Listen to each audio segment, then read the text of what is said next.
Hi, welcome to SBR Videos. I'm Peter Loshak. Today is Monday, April 25th. We are talking right now with SBR contributor Dana Lane about the NHL playoffs. We got two games going tonight. Dana Lane, thanks for being back with us. Happy to be here, Pete. I'm fired up for these two Game 7s tonight. Yeah, very interesting situations. The first one, I'll admit, I did bet Anaheim and Nashville. Obviously, Nashville won the first two games of the series, but they've now lost three in a row. And, the last game was the first game in the series to go over, but I've done pretty well betting first period unders in this series, and I did take a shot with the first period under. Right now it's minus 143 at Pinnacle. It hasn't moved since I bet it, but we have very competitive odds here, and the total is 5, minus 109 on the over and plus 100 on the under. What's your take on Anaheim, Nashville, Dana? I love those first period bets, as you know. I like to go get my money in 60 minutes and get out of there and look for something else, but certainly the major turnaround in this series came when John Gibson was sat and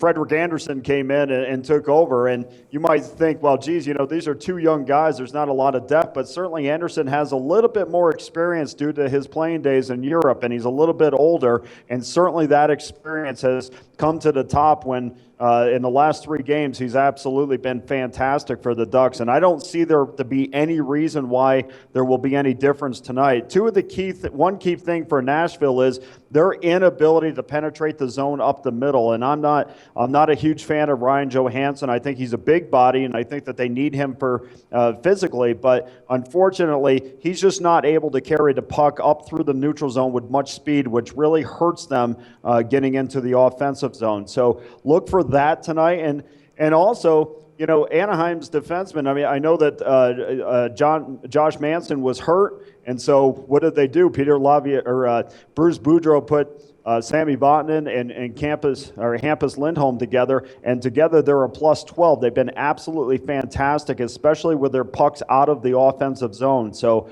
I like Anaheim tonight. I'm going to ride them on the first period. I'm going to ride them for the game, and I like the over in this game at minus $1.09. All right, so you like the over, but what about my bet on the first period under? Would you recommend that I hedge out of that, or do you think I should stick with it? No, you know what? A lot of times is that the first period is always kind of a different animal, Pete. Yeah. Sometimes I'll take one team in the first period and another team for the game just because I think that they're going to come out with a little bit more fire, especially if that team's at home against a stronger road team. So no, I mean, if you got an idea, stick with it. Don't change it, because I don't want to be responsible if it doesn't happen. Well, no, I mean, if I got an idea and it's wrong, then I got to change it, right?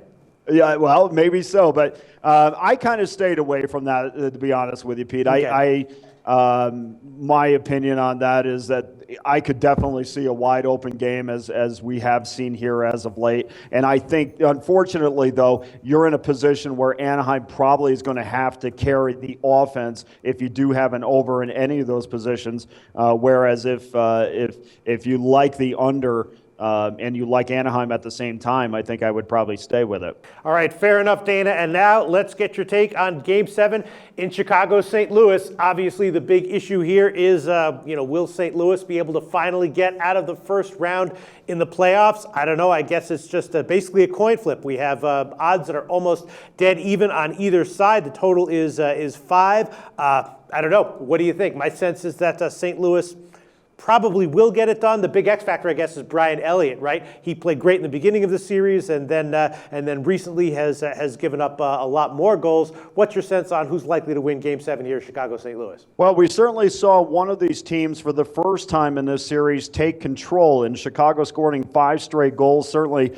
would constitute saying that they are in control. And I shudder to think that if I have a St. Louis Blues ticket and now I'm going against a team that has tremendous pedigree and feeling pretty good about themselves. And let's not forget the words that have lingered over the last game where the St. Louis Blues came out and said it's going to be fun to win Game 6 in Chicago, and obviously that didn't happen. So that provides I think that provides a lingering effect as well. And if you look and say, I've heard some people say, well, St. Louis has a tremendous physical advantage. Look at the hit advantage. Well, don't look at the hit advantage, because that's only because Chicago has had possession much more than St. Louis. So you can't be hit if you don't have the puck. That's interference. So I think Chicago, if you really go back and watch these games, has carried the play despite the final scores.